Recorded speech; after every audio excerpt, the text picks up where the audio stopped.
Today is Wednesday, the 19th of November, 2014. I'm Donald Ashford, and you are? Eva Ashford. Alright, and we also have Debbie Miller and Morgan Archer in the room. What's your birthday? My birthday is January the 20th, 1946. I was born Eva Louise Ford. I was named after Eva, after an old German girlfriend my dad once had. He loved the name Eva, so when I was born, I was stuck with that. When I was small, we didn't have electricity, we didn't have water.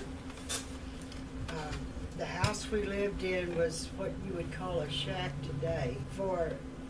It only had subsiding on it, and Dad had gone down to the roundhouse and got cardboard and tacked on the inside to stop some of the wind. Where Mother pasted, I helped Mother paste cheap wallpaper on the wall, on the cardboard. She let me make up the paste made out of flour and water and put it on the paper. On the floor we had a linoleum, but it also had subflooring. And when the wind blew, you could actually see the linoleum rise and fall in waves. For entertainment, we used to sit and watch scorpions and spiders battle it out near the ceiling when they meet together. We had kerosene lamps, and we played rummy and dominoes and checkers on the coffee table by a kerosene lamp. Daddy had a battery radio that we listened to the news, and then on Friday night I used to sit and listen to fights with Daddy from Madison Square Garden, and a lot of the radio shows such as Fibber McGee and Molly and Amos and Andy. And Saturday night we listened to the Grand Ole Opry. They were all funny. Amos and Andy they were all comedies. We also listened to the Lone Ranger.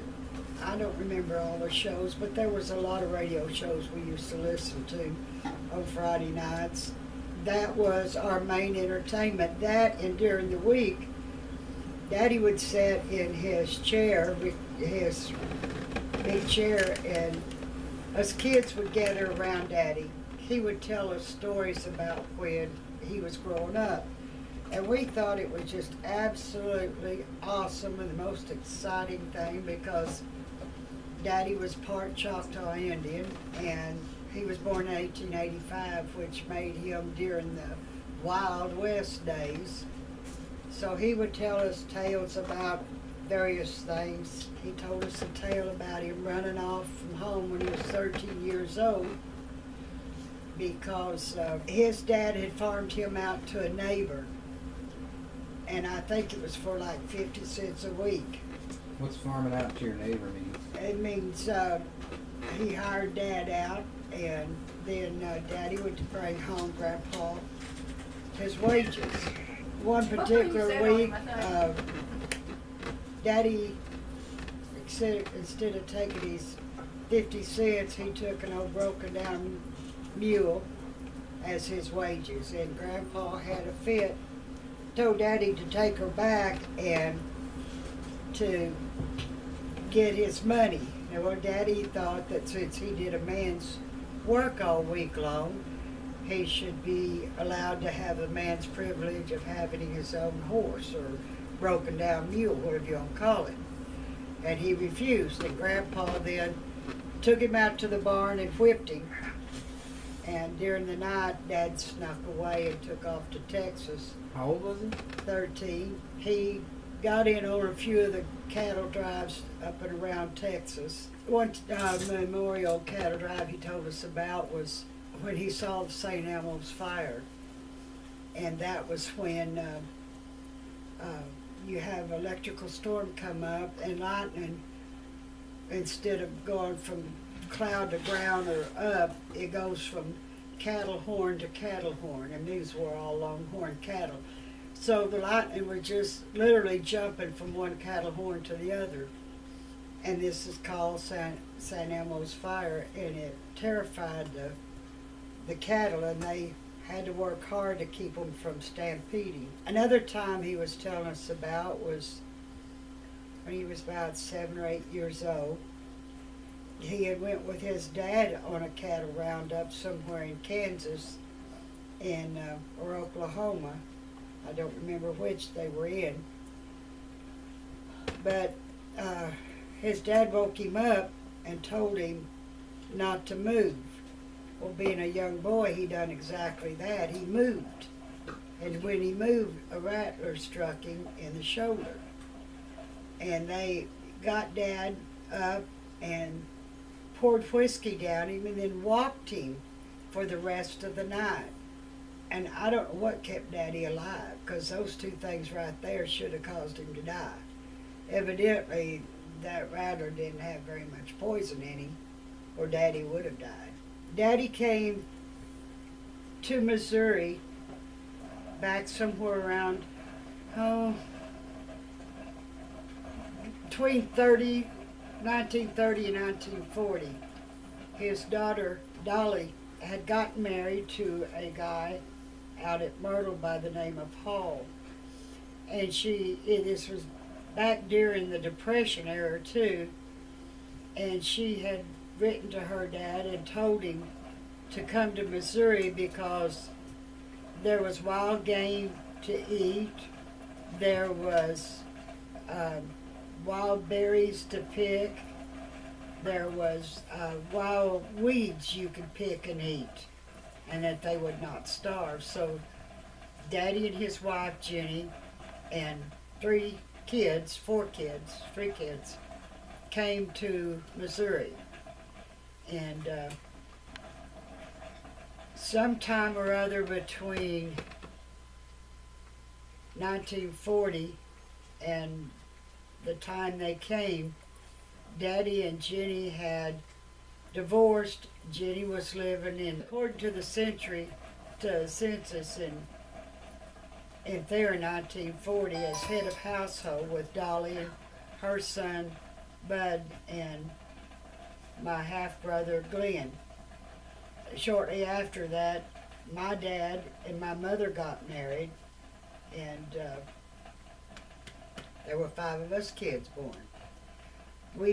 Grandpa and Grandma lived with Mom and Dad. Grandma had a stroke long before I was born, and Mother had to take care of her.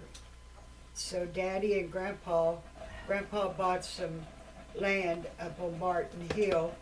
Daddy and Grandpa put together their shack.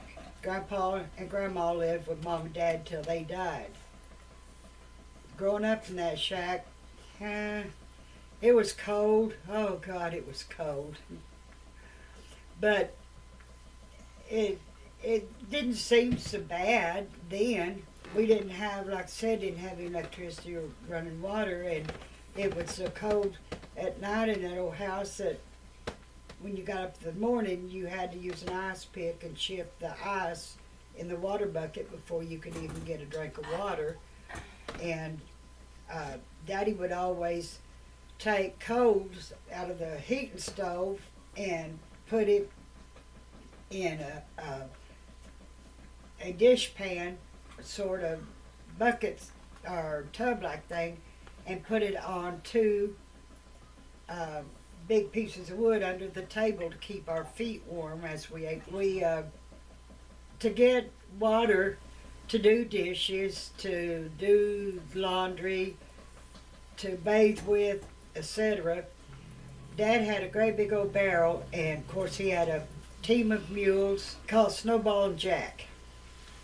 And Daddy would hook that team of mules up to the wagon and then drive it across the road down to a neighbor's pond and then back it down into the pond.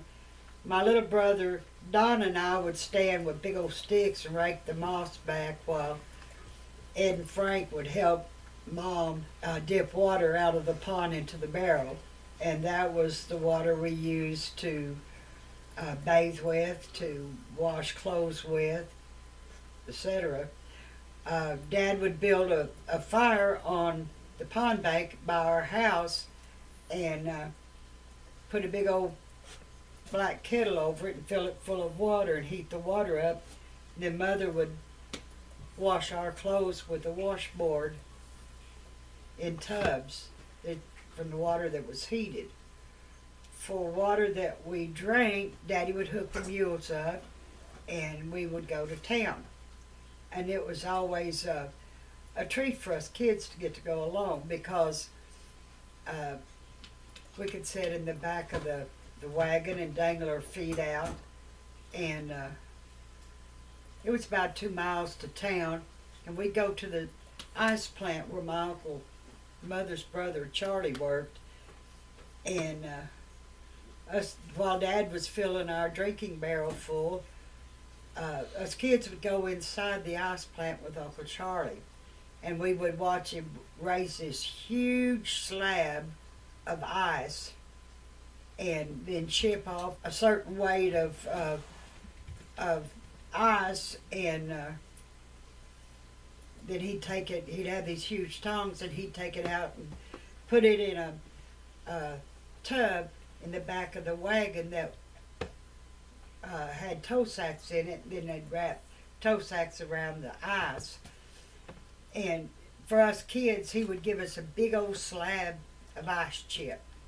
And that was the neatest treat because our ice was put in an ice box.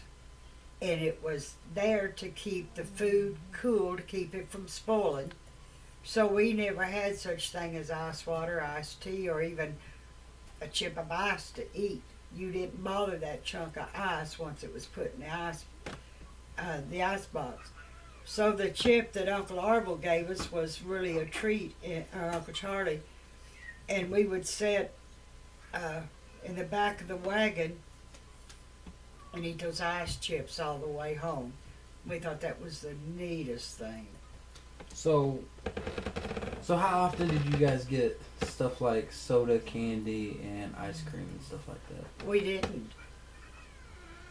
We got, maybe once a year we would get an ice cream cone when my uncle came in from Illinois, and then he would load us kids up in the car and take us to Dairy Queen in West Plains and buy us an ice cream cone.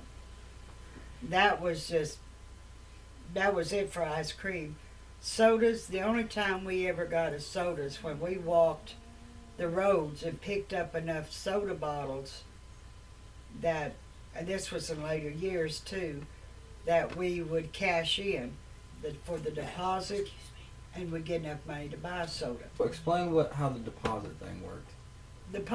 Well, you go buy a small bottle of soda. It might cost you 7 cents. Actually, what it was it cost you a nickel, then you put 2 cents deposit on the bottle. If you brought the bottle back, you got your 2 cents back. A lot of people wouldn't bother with it. They'd drink their soda and they'd throw the bottle out the car window. So a lot of us kids, we would often walk the roads and we would walk the roads and gather up enough soda bottles that we could cash them to even go to the Saturday matinee. That was kind of neat. Any interesting stories that you would like to tell about your brothers? Oh, God. We like to go to the theater on Saturday nights. And the Beck Theater on Saturday night, a lot of times were horror stories, or what we would call horror stories. There were Frankenstein and Dracula and all of those guys. Well, Daddy always made Eddie and Frankie take me with them to the movies. How old were you? Not very old. I really can't say. Maybe 8, 10 years old, somewhere in there.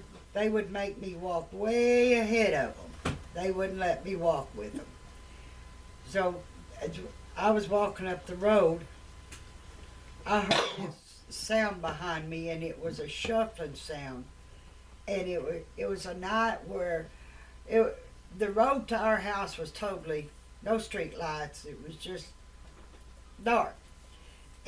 But this particular night, there was a moon shining, but it was heavily overcast with clouds. The moon would come in and go out, and come in and go out of the clouds. And I'm walking by myself up this road, and I hear this shuffling sound behind me, and I turn around and look, and there's this horrible thing behind me coming towards me with these arms stretched stiff out front and walking real stiff-legged. And we had just watched the movie Frankenstein. I about killed myself running home. Well, I get home, and I don't say anything to Daddy. I knew it was the boys scared me, because if I said anything, I might not get to go next Saturday night. A few weeks later, we went and saw Dracula. It was hot, and in that old house, and we didn't have air conditioning on it. Didn't even have any fans. So my bed was shoved against the window, and my pillow was in the window. And I was laying my head in the window trying to catch any little breeze I could. And all of a sudden I hear this scratch, scratch, scratch on my screen. And I raise my head up to look. And there's this god-awful, horrible figure outside my window. And it doesn't have any teeth, and it has black stitches on its face and on its forehead. And I start screaming bloody murder. And my daddy comes in there to see what's the matter with me, and I'm trying to explain to him that there was this monster outside my window. And about that time, the monster tried to slip in the back door so he could get his face scrubbed before Daddy saw it. And it was my brother Frank. He had done that, but he put a flashlight underneath his chin to where it made him look he didn't look like Frank at all. It was just horrible. So did your dad laugh at you, or was he just like, go I'm sure he laughed whenever he got off to the side, out of my view, and out of Frank's view, but he chewed Frank up one side and down the other. Yeah, they were boys were always pulling stuff on me. So I have a list of major events in history throughout the years. All right. And then in September 5th, 1972, does that ring a bell?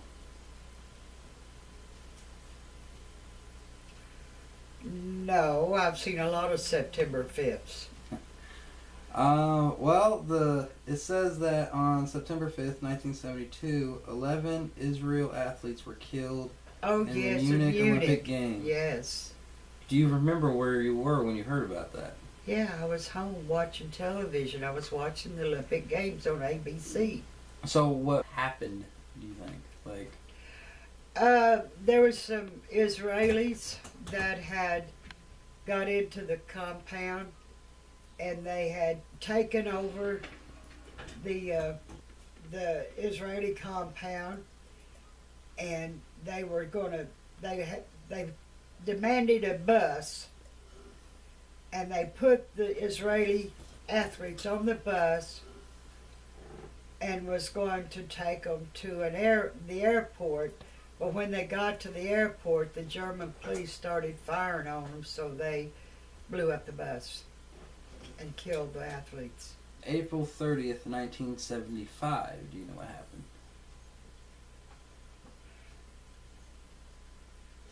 April 30th, 1975. Give me a hint, please. I'm a woman.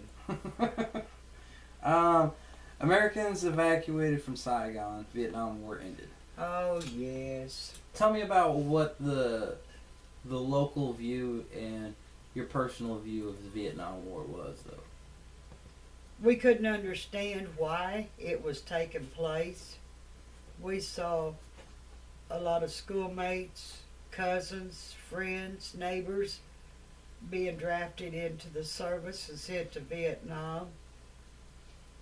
One of our schoolmates we buried. My brother was on the USS Enterprise in the Gulf of Tonkin when it blew up. There just didn't seem to be any real reason for us to be over there other than for the rich man to get richer. That was the only way we could see. To my notion, when Johnson started the bombing, he probably benefited from it more than anybody than any American did because of his oil wells. And it was all wrong. I don't like the idea that the communist North could go to the South and take over their lives, because we'd already seen what communism had done to China, what communism done to Cuba, and what communism had done to Russia. So we knew it wasn't a good thing. It just wasn't a good thing for our people to die for, and then to come on home and let the North have the South anyway. America was demanding they get out of there. There was all kinds of riots everywhere. And that came about because for the first time in the history of the United States in any war, we actually saw the fighting taking place. Cameras were there on the scene. So you guys actually got to see the gruesome details. We saw the gruesome details. We saw soldiers that were severely hurt. We saw the body bags being shipped on the transports home. We just didn't read about these things. We saw it with our own eyes. Was there like a looming depression going on over the town, or was it just everybody kind of went on their way except people were missing? People just went on their way. This is the Ozarks, and people have learned here that you have to continue on. Even though bad things happen, you don't give up and quit. You have to keep going on. So life went on basically the way it has before. But that didn't stop us from missing and praying for our friends and loved ones that were over there. Was there a noticeable amount of young working men missing? No, there were basically a few.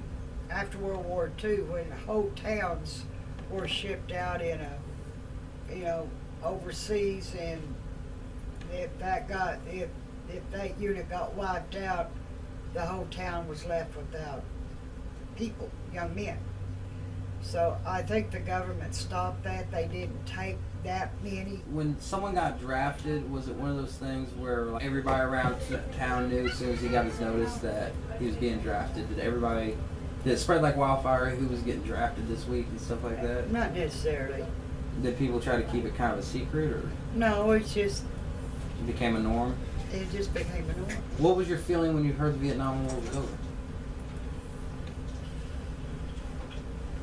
I was glad it was over. I didn't think Nixon should be given credit for it, but I was glad it was over. It was a relief. Tell us about your preteen childhood. I was just thinking,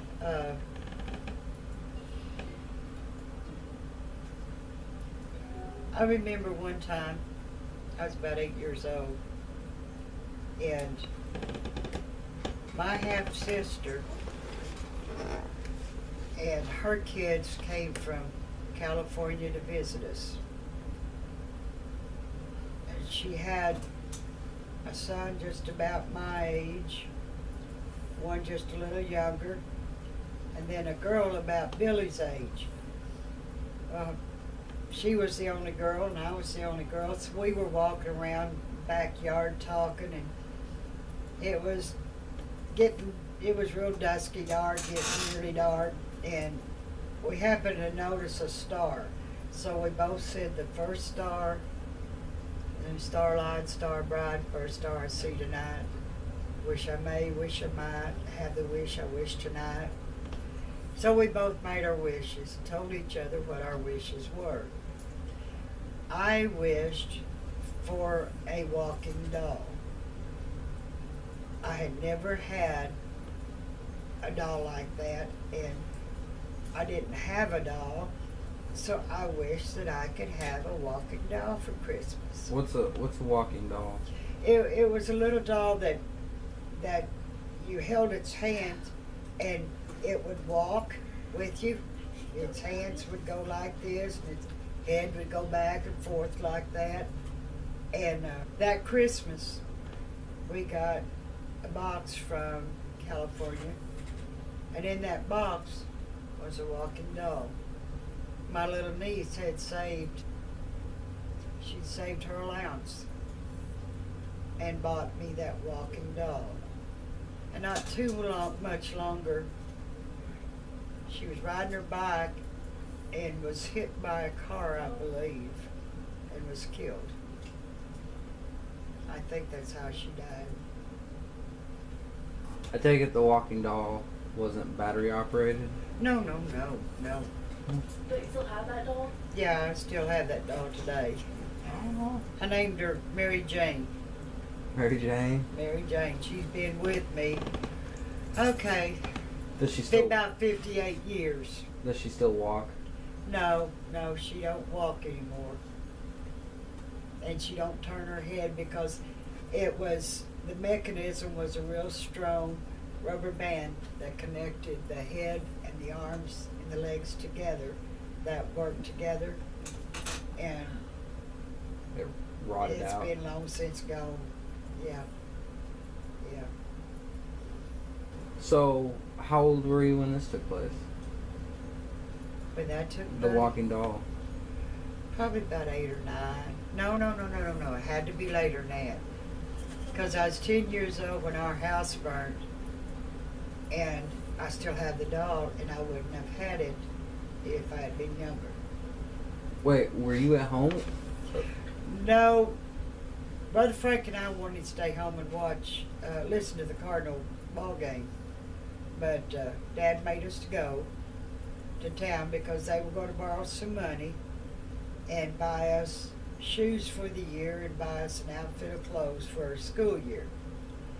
But it started storming, almost about noon. It started storming real bad, and it got dark as dusky dark is around here, and the fire alarm went off, fire truck took off, and every time we got down to the ice plant, Uncle Charlie told us just to go up to his house, that our house had been struck by lightning and burned to the ground.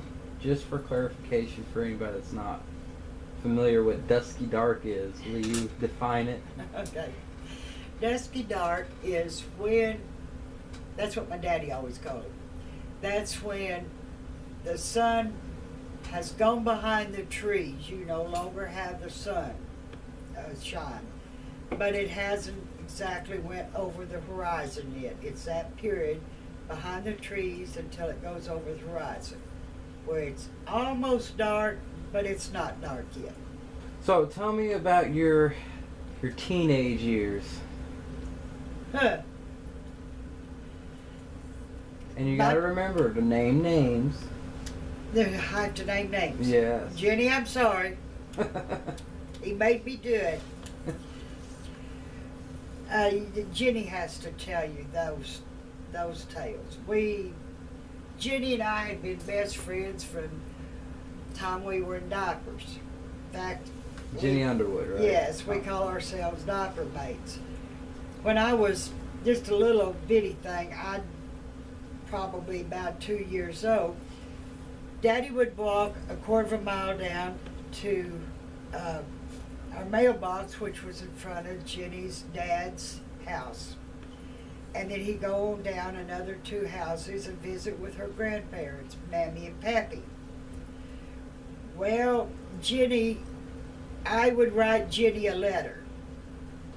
And it would basically be the wavy, squiggly lines that a 2-year-old might make. Put it in an envelope, and Daddy would take it down to Mammy and Pappy's, and they babysitted with Jenny while her mom and Dad worked. And Jenny would get my letter and read it. Then she'd go get her pencil and paper, and she'd write me one back. And Daddy'd bring it back to me, and as I would read it, I knew exactly what Jenny was saying in those squiggly lines. But anyway, yeah, we had been best friends for ever since then, and we had a lot of good times running around, going over to the lake. That's a whole chapter in itself. And helping her father, and that's another chapter. Well, tell us one of the more memorable, funny stories, real quick. God, there's so many. Okay. Jenny's dad told us to go down to Cochran's store and get the potatoes and stuff for us to eat. And potatoes and bread was what we were supposed to get, because we were going to eat the fish that he caught. Okay. So, Jenny being Jenny, and me not being a heck of a lot smarter, she bought red potatoes instead of the white potatoes, not knowing it takes them a lot longer to cook. We get his van, and we pack his van, and we have a box that has our makeup and the books we want to read and the gums we want to chew, and etc. And when we went to put it in the back of the station wagon, rather, it wouldn't fit. So Jenny took the spare tire out and put it in the house and slid our box in. We get started out on 142 headed west towards Lanton.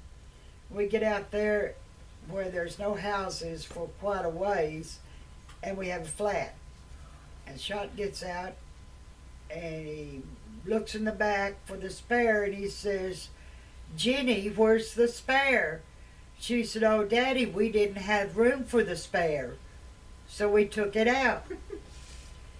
Well, he wasn't very happy with her, and if he wasn't happy with her, he wasn't happy with me either.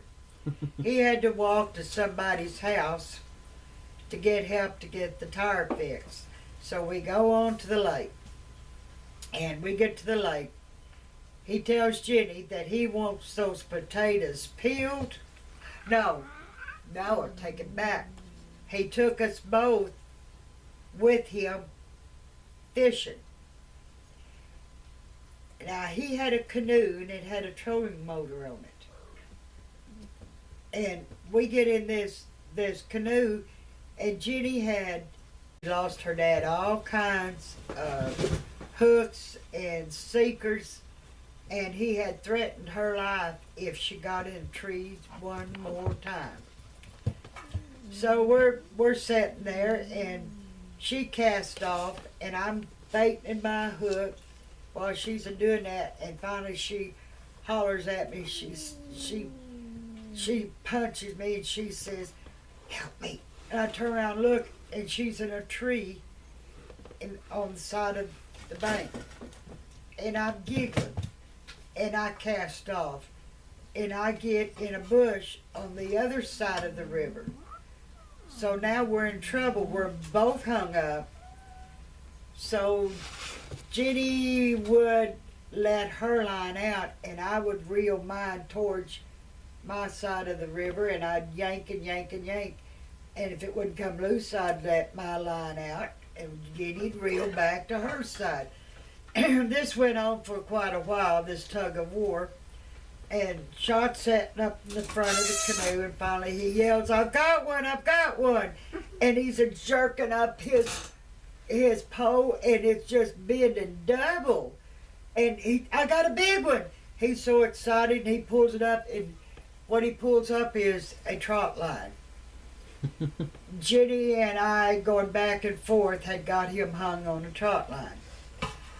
What's a trot line? A trot line is where you string a line across the river, and you have about that long of a line hanging down from the line stringing, and it has a hook on it that's baited, and that's a trot line. Anyway, he took us back to the camp. Told Jenny to get her little tootsie out, get them potatoes peeled, and get them on.